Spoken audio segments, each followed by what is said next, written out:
There we go.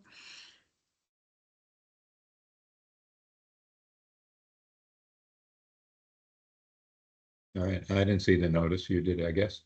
Yes, I see it. Okay, all right. Yeah. Let me go to the agenda. Go ahead. All right. You ready for me to go, Dom? Yes, please do. Okay, all right. Okay, great. I'm calling this meeting of the Governance Working Group to order. It is 1:07 on September 8th, 2025. I'm Barbara Neal. We are recording the meeting, and that recording will be posted to the task force webpage following the meeting. We'll start with our roll call. Please verbally acknowledge your presence when I call your name. Paul White. Is on mute. You're on mute, You're Paul. muted, Paul.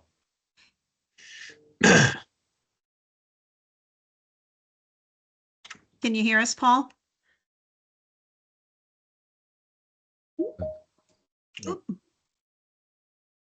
Maybe that's him joining Maybe. in with cell phone. Maybe. Paul, is that you? Yes, can you hear me? Yes, we can hear Yeah. you now. Okay. All right, I know you're doing the roll. I am here Okay. by phone. I'm going to reboot my computer. And, oh, Okay. now I just popped up. Never mind. All right. All right. Paul is here. There he is. Okay. All right. How about Mike Dungis? Are you here? I am here. Late. All right. Here. Great. There we go. And we have no Rick today, but we do have Dom and Elizabeth from Televate. And it looks like we don't have any members of the public with us today. So we can move on to approval of the agenda. I do have a change for the agenda today, and that is to the next agenda item, approval of the minutes. Those have not yet been distributed by Emily. So we will add that to the agenda for the next governance group meeting. So is Paul, and I guess I need to do a vote, right? So are there any other changes needed to the agenda? No. Okay, is there a motion to approve the agenda with the approval of minutes removed? Sure, I'll make that motion. Yeah, and I'll second it. Okay, any discussion? All in favor of approving the agenda as discussed, raise your hand or signify by saying aye. All righty, hands are up. The agenda's approved, and then we can jump right back to you, Dom. All right, thank you. And moving on, as I mentioned, it was just a few days ago we were together. Of course, this is the governance working group. We have worked through our schedule, and we may have to update that based on how much progress we make today and what we feel like we want to do when we want to get ready for a report to the larger task force. But right now, this is where we stand. And the objective for this working group, as you know, to develop the preliminary priorities and recommendations for the governance structure to administer the statewide communication system and provide those recommendations to the task force. So we have been discussing those items, and we have developed a number of action items along the way, which we can address right now and then get into our larger discussion. In terms of action items, I went to go to presentation mode, and it just went blank on my screen. That's interesting. Today is the day, yes. Let me try that again.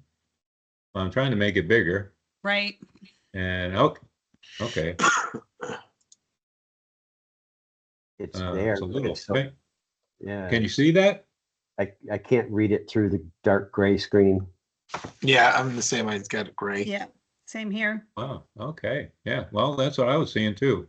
So can't tell you why, but let's not do that. There we go. Blow it up a little bit, so hopefully we can read it.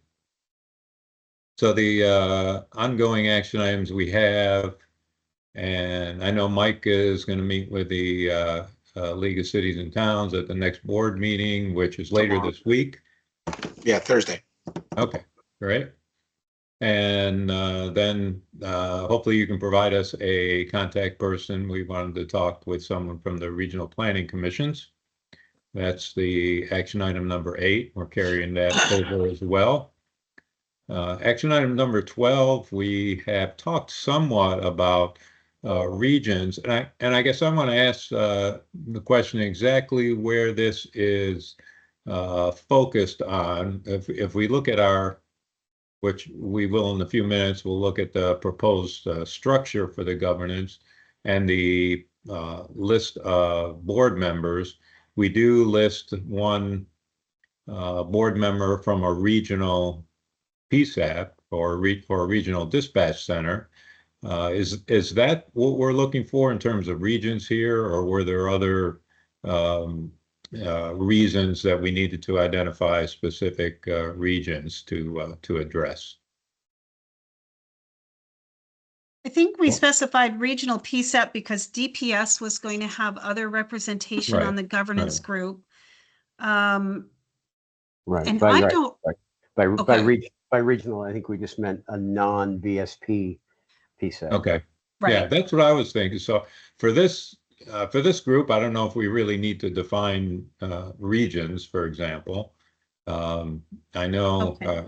there's a few certainly some suggestions there, a few examples. Of course, we all know we've got a number of different regional groups in the state. We have the counties, we have the RPCs, of which there's 11, there's 13 EMS districts.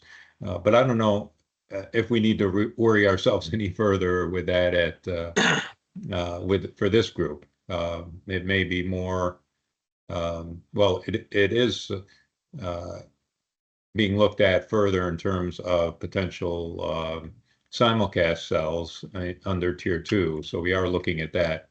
But as far as this, I think as long as we have it specified that the regional representative on the board would be from one of the regional PSAPs as opposed to one of the DSP ones, I think that's all we need here. I agree. Great.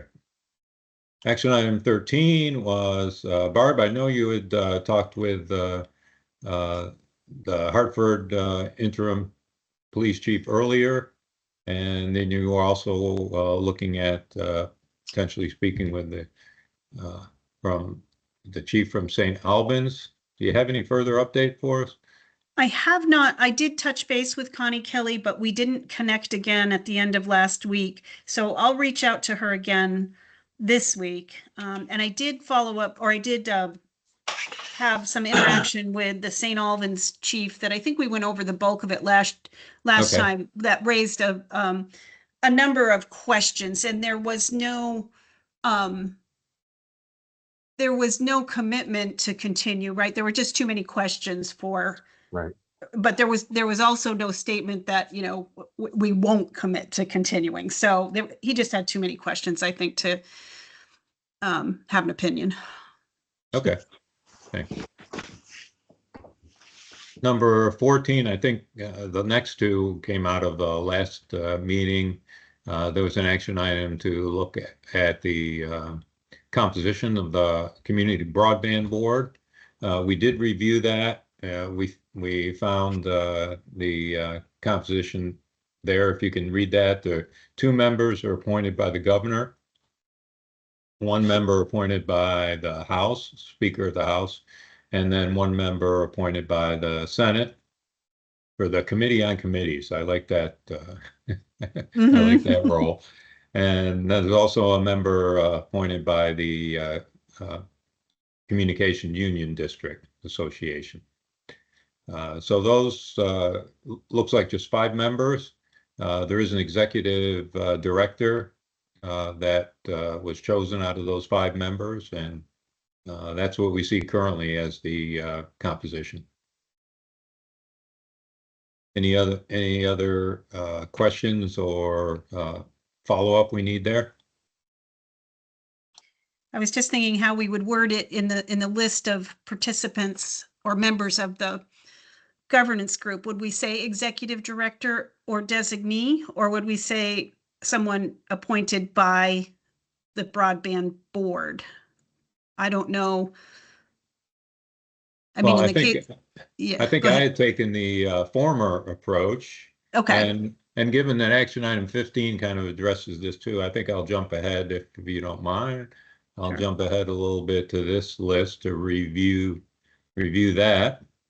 Um, and let me see, where did I have that? Community. Oh, right now I just have a representative at the bottom there. We could do it as you mentioned, Barb, look at indicating the executive director or designee. Since probably for consistency, since there is an executive director, we should probably, I would think we should probably do that. Any Yeah, other thoughts? that would make sense. Okay. Okay. Because what I will do is go back to my board and say, this is how the language is written. If they wanted me to appoint a designee, we would probably have that discussion and that would happen in the background, right? So I think it's fine the way it's written Okay. with executive director. Okay, and the others I tried to update in a similar fashion. I guess I'm going to move this up to kind of be consistent. We talked about the commissioner, public safety or designee, then Barb, in your case, executive director or designee. And for the agency of digital services, that would be the head of that agency is the secretary or their designee. Similarly, for the agency of transportation, for the public service department, it would again be a commissioner or a designee. And then we just talked about the broadband board. The others, I believe, would be representatives. And I stated those groups that we had previously discussed. I do have the two highlighted there regarding EMS. I wasn't sure if those are two different organizations or if that is just one, because we had there was reference to the advisory council. When I searched for that, I found advisory committee under Department of Health. So asking for a little help, are there two positions there, or would that be simply one? There should be two. Well, so this is the second one, the Department of Health EMS Advisory Committee, I think would be a state employee, somebody in Will Moran's shop. But I don't know what the first one is actually called, but I think the intent was that it be, I don't know, is there an association of EMS departments? Yeah, let me see. Okay, the one that I was thinking of is called the Vermont EMS Advisory Committee. And that's the And one under the Department of Health? well, I'm not. Who does I Drew thought- Hazelton represent? Drew Hazelton is the chairman of the Vermont EMS Advisory Committee. Maybe it is the same. I didn't, well, I can reach out to Drew. Okay, all right, thank you. Yeah, then Yeah. we'll. Yeah, I mean, I think the intent was that we would have somebody representing, the practitioners, the actual people out on the road, and somebody representing the Department of, Will Moran's shop as the people Yeah. who establish the rules related to EMS. Yes, I think I was thinking they were two separate entities. Yeah, I thought they were too. Okay. Okay, I'll get some and I'm not clarification. questioning that. I just didn't know, I guess, what the first one would be called then to Right. Right. to accurately refer to it. So this one we know is I think is accurate. So this is the one we've got to just specify accurately so we can make sure. And, So I right think person. that maybe, if I am understanding this correctly, and I will confirm it with Drew, I think what we want is a representative from the EMS Advisory Committee. That's the group that Drew leads. And I think we also want a representative from the Department of Health, Office of EMS, or whatever Will Moran's group is called. Right. So we could put in whatever Will's title is, Yep, we could put in that title or designee. here you go. Yep. Because Will is what, the director of, Yeah, let's I find don't know that what out. his title is. For the State Department of Health. Will Moran is the Director, Division of Emergency Preparedness, Response, and Injury Prevention. Let me see if that's current. Um, But they are the entity that licenses all the EMS agencies around the state. right. Okay.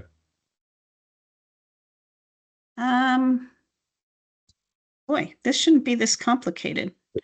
Well, we have a task force member, not part of this working group, but Michael Wright should be able to help us clear that Oh, up. yeah, he could. Yep. Yeah.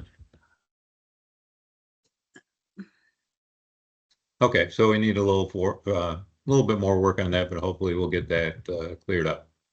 Yep. And I guess while we're here, any other changes or updates to this group?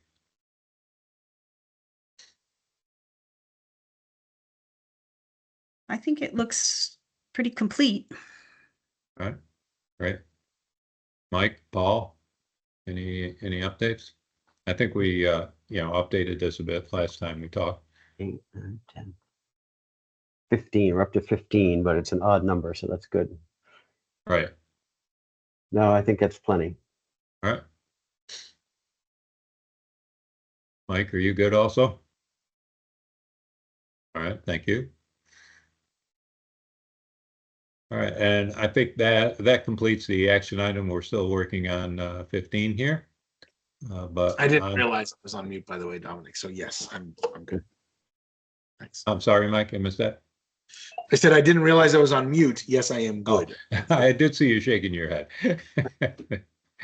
All right, moving on, just to review the key attributes. This is what we agreed to last time. We had updated this somewhat, just updated the wording to make sure it was more definitive in a number of areas. And this is where we are. Any further thoughts or updates on this?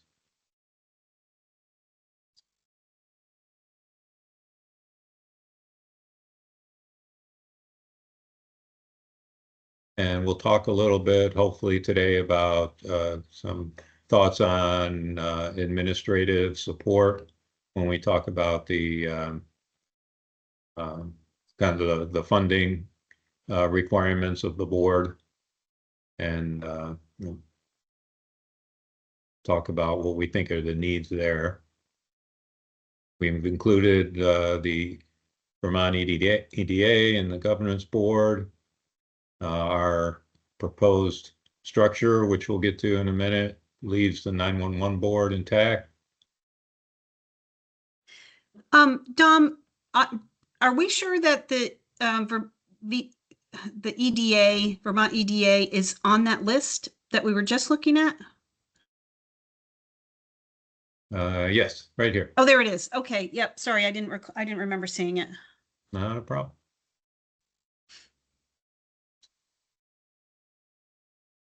Okay, hearing no further updates to that, we'll revisit the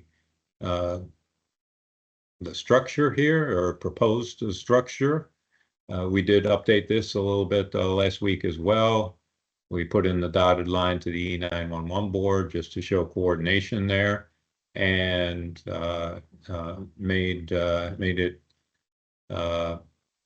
you know, that there was reporting from the subcommittees, either to or through the finance and steering committees.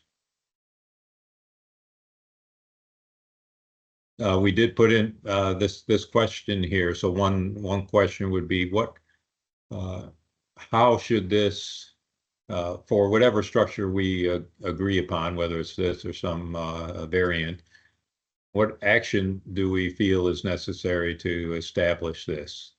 If you recall, the report from MCP identifies 3 potential forms of establishment of a governance structure, one being by legislative action or statute, another being executive order, and then the third being ad hoc. And I think we pretty much threw out the ad hoc option.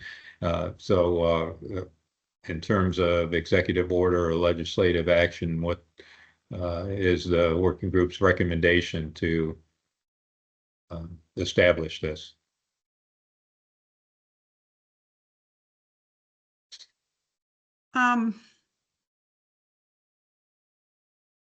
Well, this group was formed by legislative action, so it seems kind of logical to me that the next group would be 2. Right.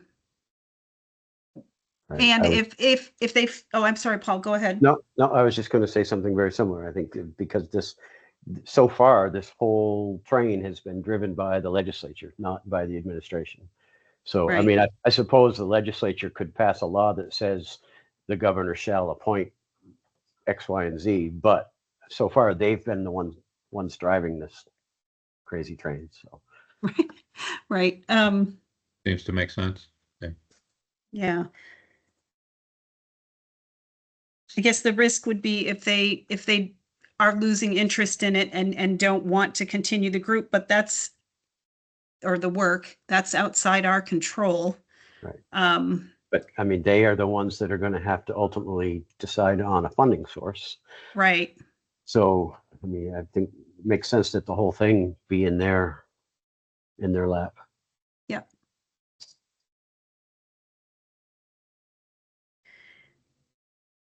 Mike, do you agree or have other thoughts? I mean, I love the idea of it being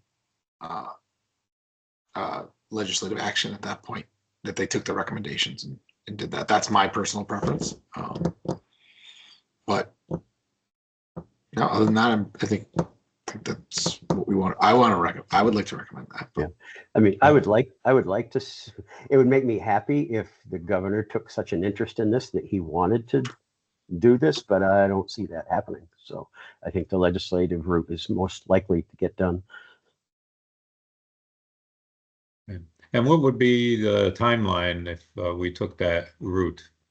This could be, well, I know the task force is trying to prepare recommendations to take to the next legislative session, which begins in January. Is that correct? Right. Yes. So is that something that could potentially happen during that session?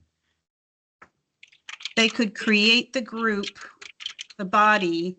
I guess one question would be, when would the body become active? Because it will take some time to get, well, I guess it doesn't matter how long it takes to get the body assembled, as long as the work is, as long as that's being done. But Well, there could I- potentially be a transition period, right, from the task force to the new governance body. right.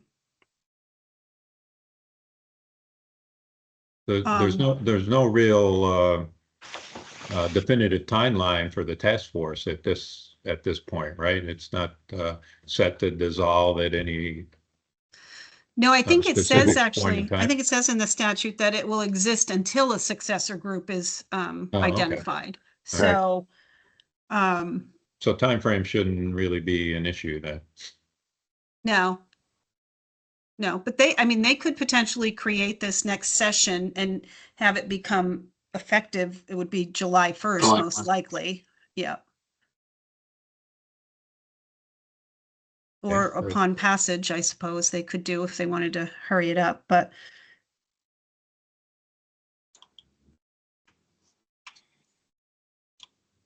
Okay, any further discussion on the structure or thoughts here? I think I'm good, and I'm also looking forward to input from the other task force members, if they, Right. what they think of this recommendation and what other ideas might they bring to the table. So just so that I'm clear, so the third level down there, the LMR, broadband, cybersecurity operations and training, would those be volunteers? Would they be paid staff of the whatever this entity is called, or what? Who would be Well, filling those little that's squares? certainly open for discussion. If you were to ask my opinion would be those would be volunteers by experts throughout the state, designated subject matter experts in those areas. Would, are we talking about subcommittees though here? Yes, yeah, the Yeah. Okay. subcommittees.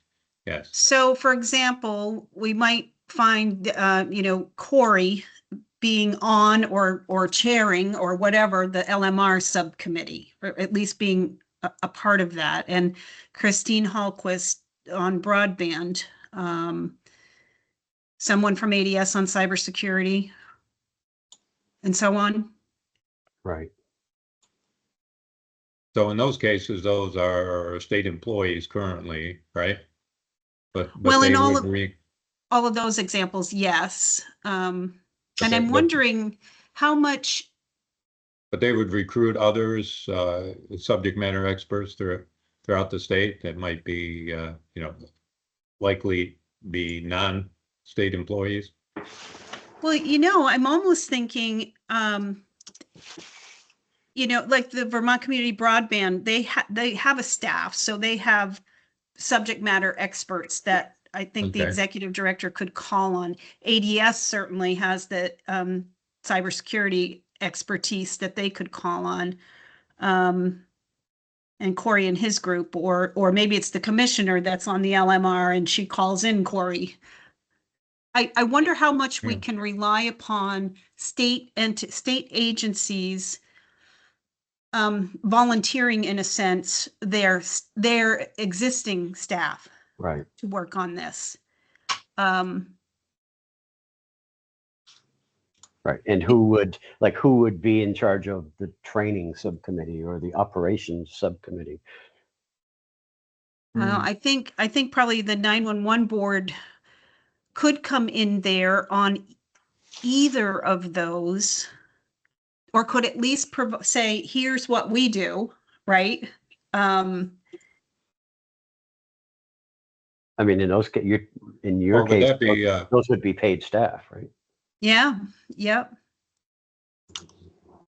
The concern is the drain that will put on the resources for our primary mission, right? So that would have to Right. be really,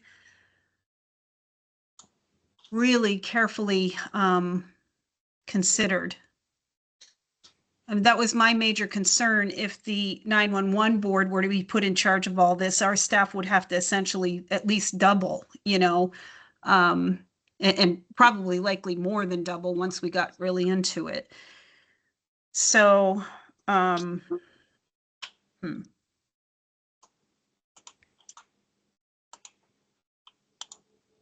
so maybe there is a transition where we continue where we bring in these specific people for certain things, the existing state staff, but we also have the authority to have like the Rick and Doms of the world, right?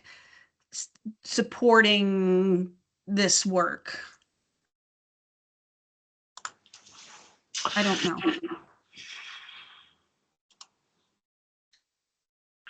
Well, we did specify that the board should have the capability to enter into agreements. Right. If there was a need for outside consultants, for example. But certainly there's, I would assume there would also be, other experts outside the state in these areas, like for training, Liz Liz Tracy, for example, or, others that are participants in the Vermont EDA. Right. Um, hmm. So I have a little scenario going through my head, and I wonder how it would work in a governance body like this. So one of the things I think the task force is probably going to recommend is the benefit, we would recommend the availability of a statewide CAD system, which right now, of course, Department of Public Safety's got the contract for Valcor. Would this governance body direct or collaborate with the Department of Public Safety to issue a new RFP? Who would approve that RFP? Does the governance body have any say in the RFP, in the contract language that would eventually be developed? Or, I mean, I would think they would have to if we want it to be truly separate from these other entities that are involved, that could potentially be involved. Or is it that the statewide governance body, who has hired at least some of its own staff, do they direct their executive director to go create the RFP and enter into these agreements? Which is more like what the 911 board does right now. So, do you see the distinction I'm making? And Yes, yes. Yeah, my opinion was that it would be, um, perhaps under the operations subcommittee to put together that information to develop the RFP. And in terms of who would administer it, that's that's another piece. Would that be the administrative staff of the governance body?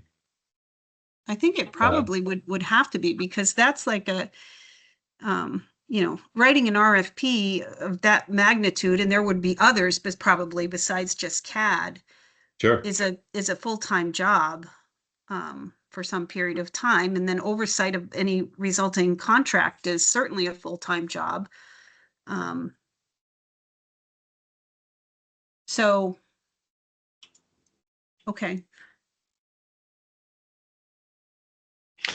So I happen to agree there. You're going to need full-time employees to administer this, even right. Cause I know we're kind of setting up everything to get everything set up. So like the pre-stage, I guess, is what we're doing now. And then there'll be this governance body and all this that may change. And that's up to that body, I'm assuming, but there's going to need to be full-time staff. There's no way that MES is going to get done without that.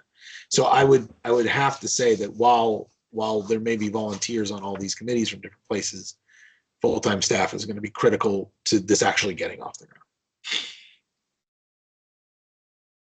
Well, good. That's actually one of the, certainly one of the areas we wanted to discuss. And here are some thoughts just were put down here for the sake of discussion. Some of these Rick had provided before he, he knew he wasn't going to be able to make the meeting, but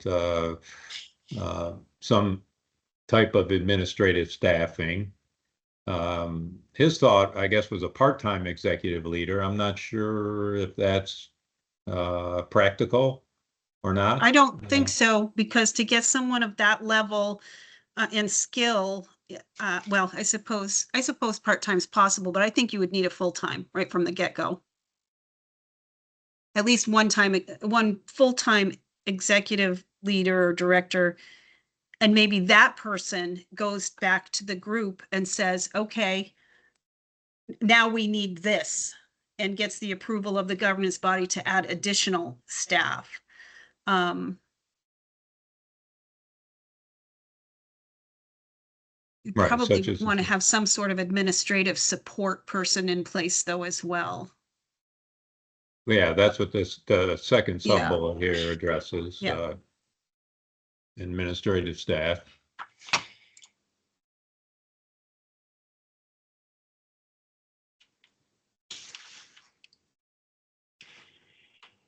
But would this be sufficient? So this suggests potentially 3 people. which is somewhat of a lean staff. So they would have to then take, make use of other subject matter experts, obviously within the state. Or you hire a consulting team to come in and help, right? Right, for Well- specific projects, for example. Right.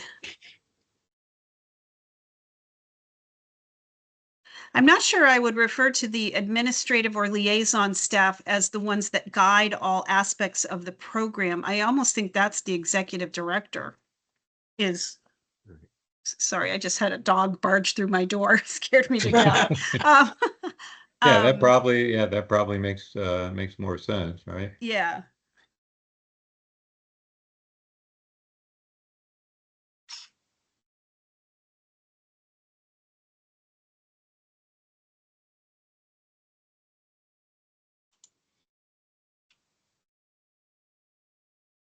What about some of the other aspects of this, the board membership?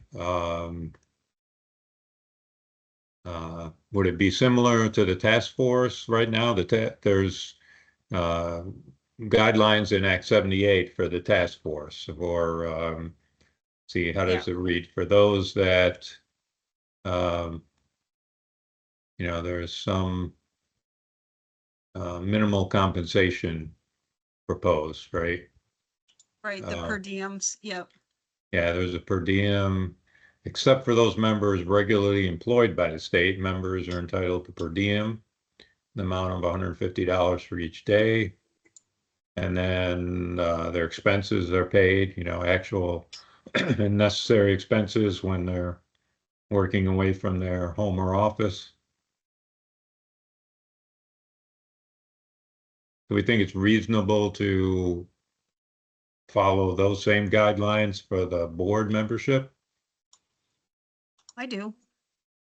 Yeah. Yep.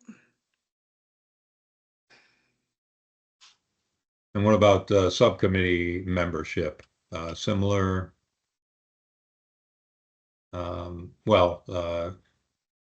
For subcommittees, I would assume it would be just expenses paid where necessary, because they would, you assume they would be members of other, either of jurisdictions or other organizations where they have full-time positions, right? Would we still want to apply the per diem in those cases, or just expenses, do we think?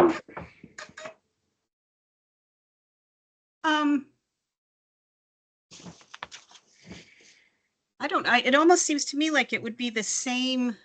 So if you're a full-time state employee already and you're being asked to, but you're being asked to give your expertise to the Right. subcommittee group, then to me, that's part of your job, right? But if Right. you're from an outside entity, or we need somebody from Rutland City to come in and give their expertise on XYZ, then they should be compensated for that. If we need somebody from the emergency dispatch group to come in, beyond what's accounted for in the board membership compensation, I think they should be reimbursed if they're not full-time state employees.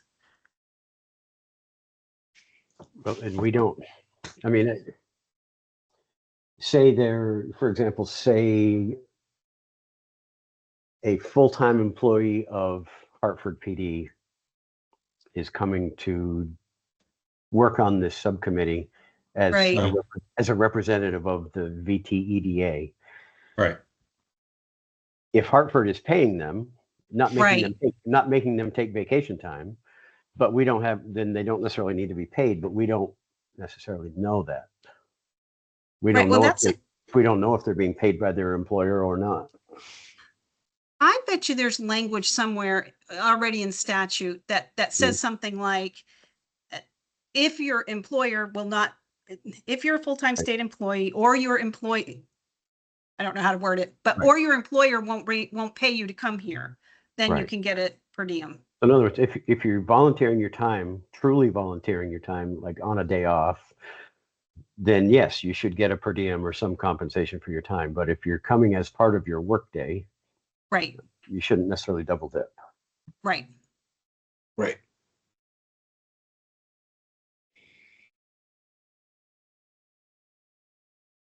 Okay, I'm not sure how to word that, but. Exactly. Yeah, I No don't double, either. no double dipping, Right. but compensation for volunteers. Right. Okay. All right.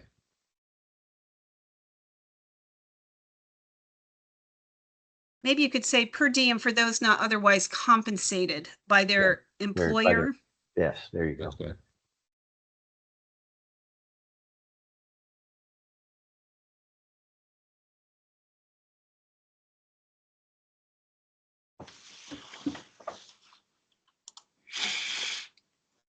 Okay, good.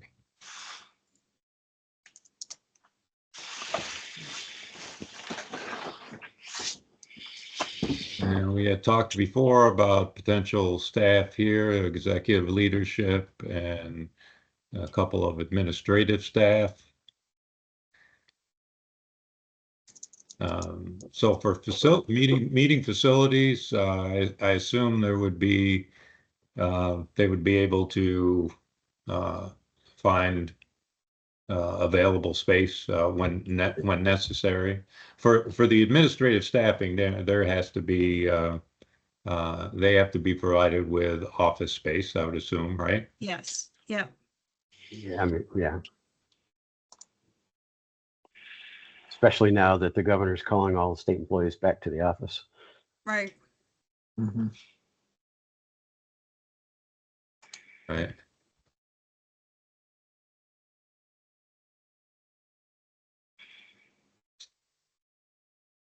So here are we to assume that there's sufficient meeting facilities, opportunities in various state locations.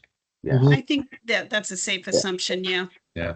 Between the state police barracks and various state buildings and the PSAPs, I mean, they all have Right.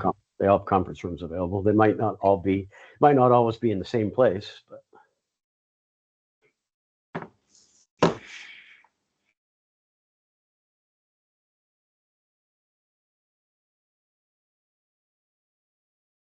And then there would have to be some type of expenses. Well, certainly we mentioned opportunity for professional services consultants, some type of legal expenses. Um, Technology, I guess I'm thinking just standard office technology, right? Which would probably be grouped in up here. Office space and facilities would be required. Right. so you're just talking about technology, like office type technology for Yeah, there, right. Yeah. you're not talking about like antennas and radios and towers and that kind of technology. No, not talking about that. So maybe I'll take that off of here.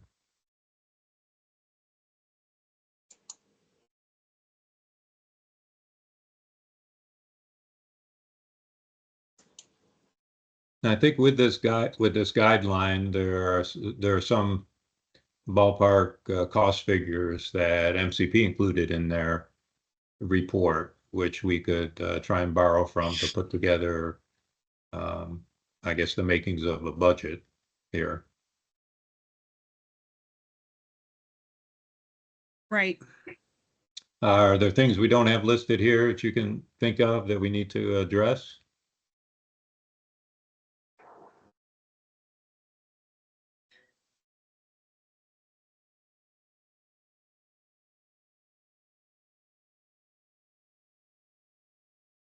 I'm not thinking of anything offhand. Good.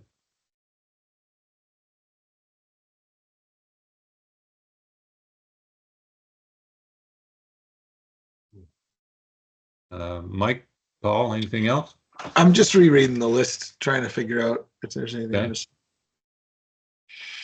And again, we're not concerned about like equipment or anything like that. We're just thinking about like how do we operate, right? Right. I just This is just the budget for governance, not for the entire Right. project.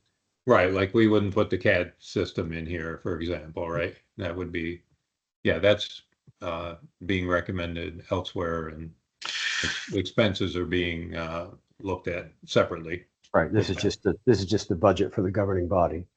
Right. Yeah, Right. technical needs, laptops, phones, stuff like that. It's probably the only thing Right. just for and that might fall under. Yeah, I'll just make that clear in here. Yeah, like connectivity or Mm-hmm. Yeah.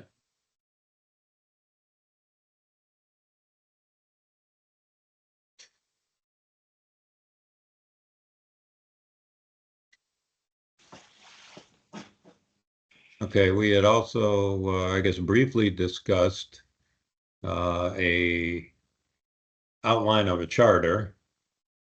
And we borrowed here from the SafeCom best practices document, which identifies specific items to be covered in a charter. So these looks like 8 or 9 items here. Any thoughts of anything else? Would this be sufficient? Or is there something here specific that we need to include?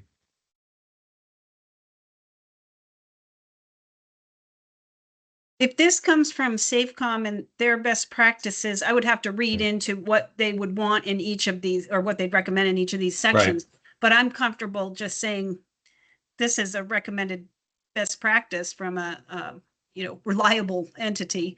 Sure. Um, I can be happy to distribute a link to the or the document where this came from. I can send that yeah, if you and want I'm to take a look at thinking, that. yeah, sure, that'd be great. I'm thinking this little working group, and I don't think even the task force need to write this charter. We need to recommend that the new governance body right. create a charter Yep. as, one of their initial steps or something like that. Yeah, Right. that was my next question. Where did we want to end up here? Did we think this was a role of the working group, or just the next body would create the charter? Yeah, I agree. The next body. So I don't know Okay. if this is the right place to ask this question, but where did the teeth come in? I mean, what if dispatch centers, we had, whatever number we came up with, 37 or 34 or however many unique dispatch centers are out there. If they still choose not to participate in this thing after we build it, I mean, is the intent that we are going to force everybody into one of these dispatch centers, or is there some incentive, or are they free to just go do their own thing still? And is that a governance question, or does that belong with some other working group? It is a great question, because I can that's fair. absolutely see all this work going in, everybody saying, oh, this is what we're going to do, and not end up happening because one community or two communities don't want to participate. Right.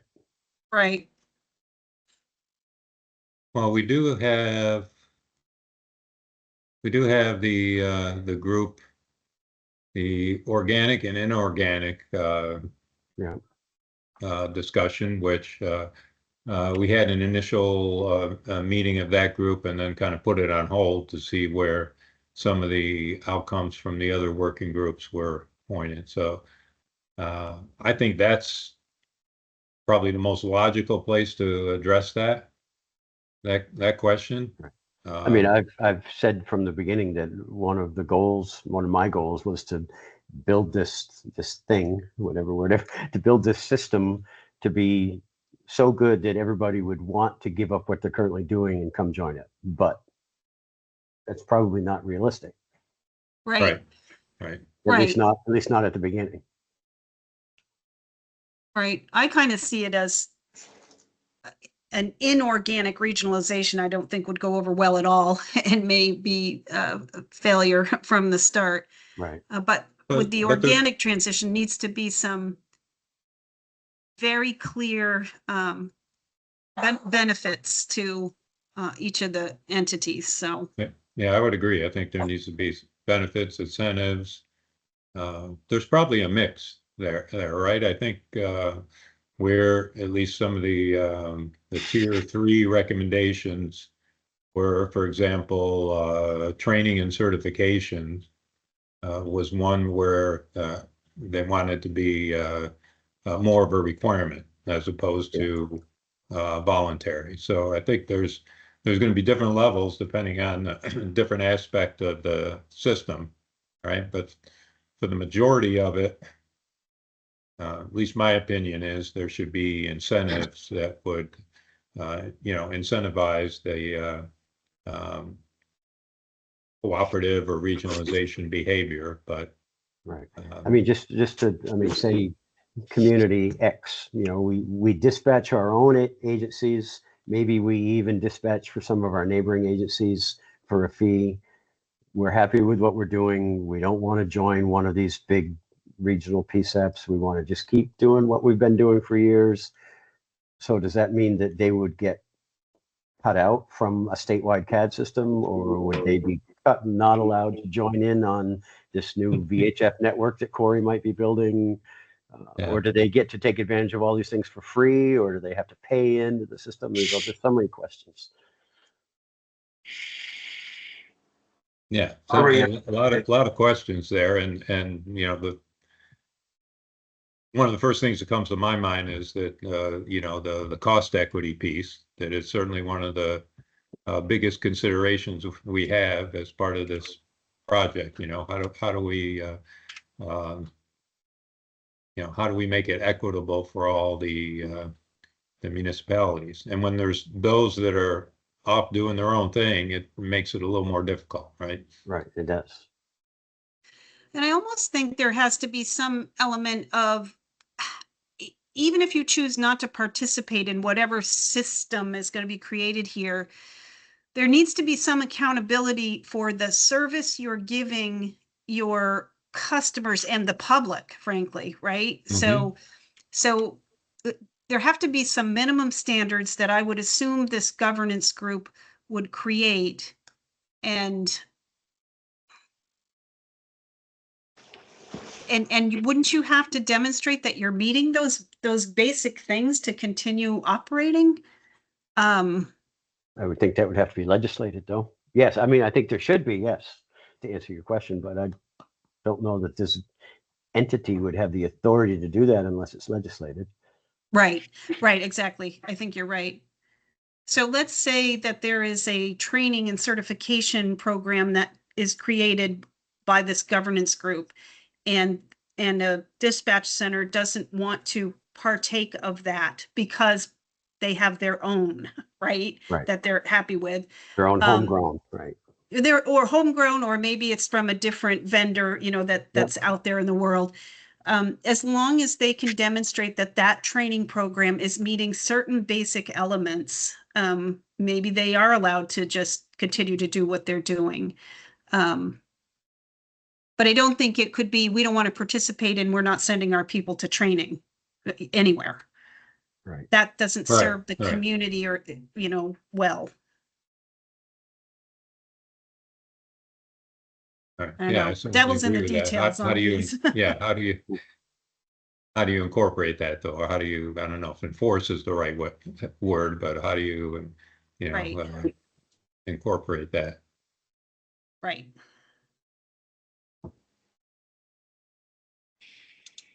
I don't know the answer to that one. I don't either.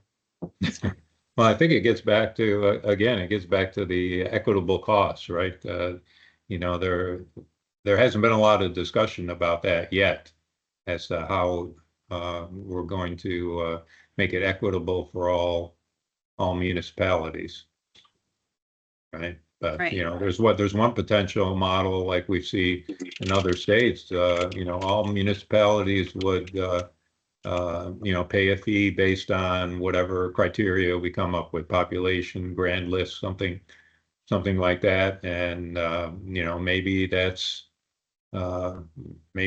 a group within the governance board that collects that statewide, and then it gets reimbursed to the dispatch centers, based on some other criteria. Right. Right. So Right.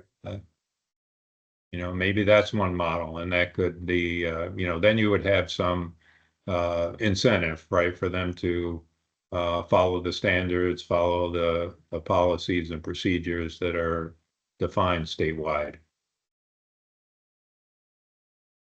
Right. But I don't know if that's the right answer, but that's potentially one scenario.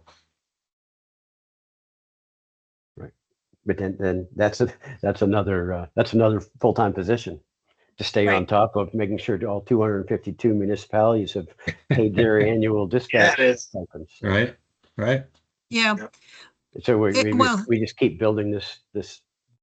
I won't use the word bureaucracy, but we keep building this this new entity to be bigger and bigger. right. Well, like in the case of the 911 board, we're funded by the Vermont Universal Service Fund, who is managed by the Department of Public Service.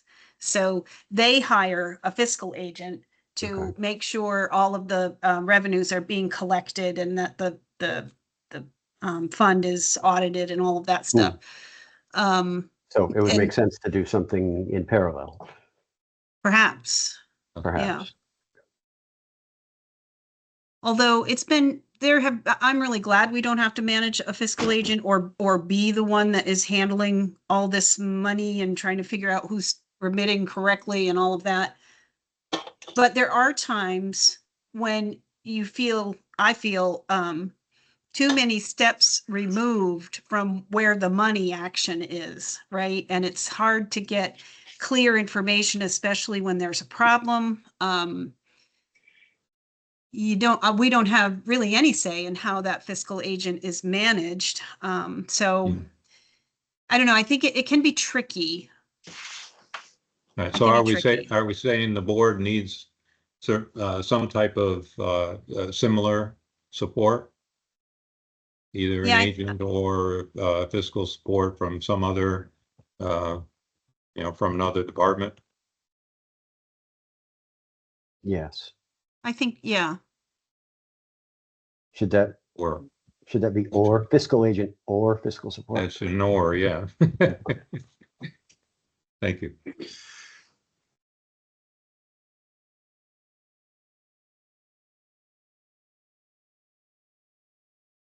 All right, let's see. We talked about this. I'm gonna distribute reference from this, but in general, this looks to be, you know, probably what we need.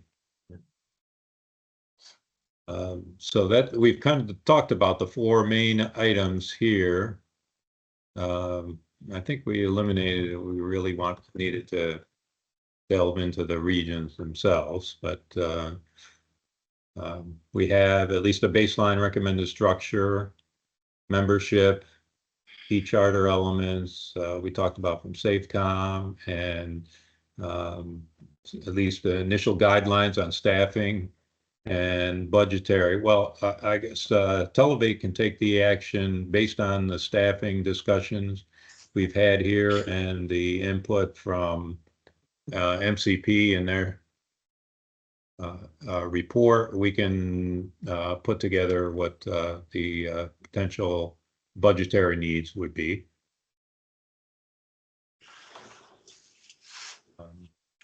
What are some of our other next steps here? We talked about consulting with the League of Cities and Towns. Mike's going to have the opportunity to do that this week. Mike, is there anything that we can provide you to help with that discussion? Just the updated deck. I want to give them an update on where we're at, Dominic. Okay. Everything we've been going through, at least on the governance side.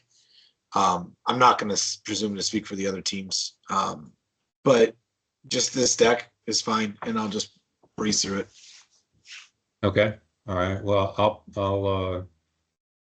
we'll put a draft or a preliminary watermark on it, certainly, because it is. Yeah, I won't hand it out, but you never know if somebody's. Yeah. Right. Yeah. Okay. Barb, is there any further discussion we should have with the E911 board? I think if we've got E here, we probably don't need enhanced too. Right. I don't think so. Um, I don't think so. And in terms of the legislature, my thoughts are that that would be once we've presented recommendations to the larger task force. Right. Right. Yeah. Barb, can you remind me what you talked to Senator Collmore? Was he, what was next? Was he going to get back to you on the No, appropriate? we were going to, he is interested in learning more about the task force. I feel like he's kind of like at the very beginning stages of trying to understand where this is Right. and where it's left. So he's very much looking forward to the recommendations that the task force is going to come up with in, the November, December timeframe. Okay. And I plan to update him, kind of one-on-one, or maybe with the chair of House Gov Ops as well, Yeah. on what they might expect next season. But that would be more of an informal thing, is how I envision it. Also, though, we will be in front of Joint Fiscal Committee on the 18th with an update on the status of the work of the task force. It won't get this granular, but it will be identifying what from Act 78 has been completed or is in progress, so they know exactly where things stand, to sort of answer the question for them of what have you guys been doing, right? What have you done with the money we've given you so far? Right, exactly. Yeah, Yeah. exactly. So at any rate, that's and then I would think we'll get direction from Senator Collmore and his counterpart on the House side as to when they want us there and what we, they'll kind of lead the way on that. Yeah. But that would after January or in January. Yeah, I think so. And if people ask in the meantime, I think there'll be informal updates along the way.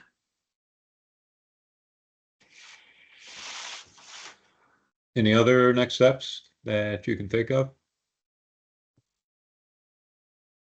I think we're actually in pretty good shape. We've certainly got a couple action items to further report on and put together some budgetary needs based on the initial staffing we discussed.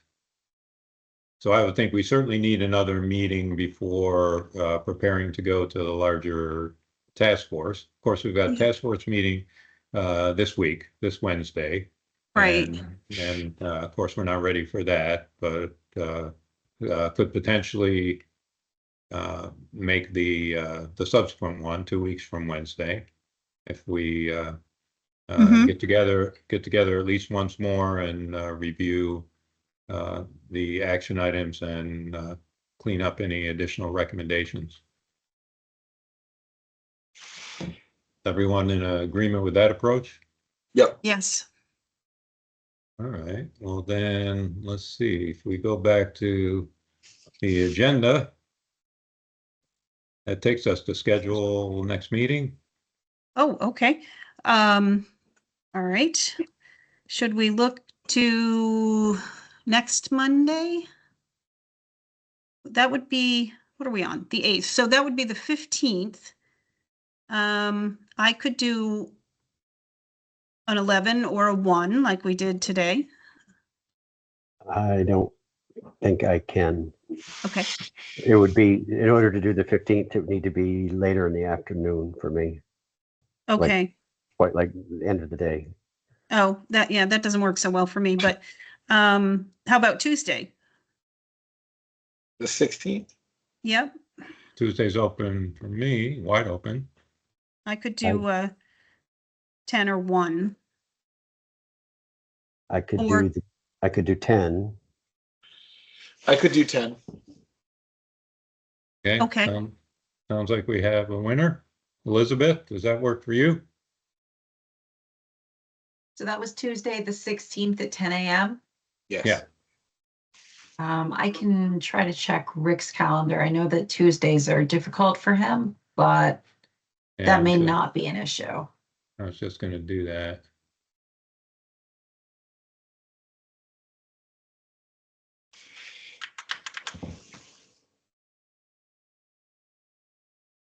Although I guess that's early enough that he may not have a conflict.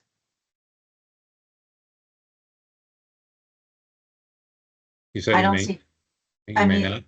so 10 AM Eastern would be early for that's- Rick, but he wouldn't yeah, have a that's 7. conflict. That's 7 for him, yeah. All right, well, let's try that. Okay, All right, great. so nobody here today for public comment. No one else joined Yep. us. Okay. I guess then, whoops. Sorry, I just blew you guys right off my screen. Hold on. There you are. Unless there's anything else to discuss for today, I think we're ready. I'll Can be make- ready to adjourn. Sure. Thank you, Mike. Second. Okay. All in favor of adjourning for today, raise your hand or signify by saying aye. Aye. Aye. All right. It is done. Great. We got done a little bit early today. That's All right. that's great. Good deal. We'll talk to you guys all next week, and thank you very much for everybody for all the work that's going into this. It's moving along. All right. So, Very good. all right. Take care. Thank you all. See you later. Yeah.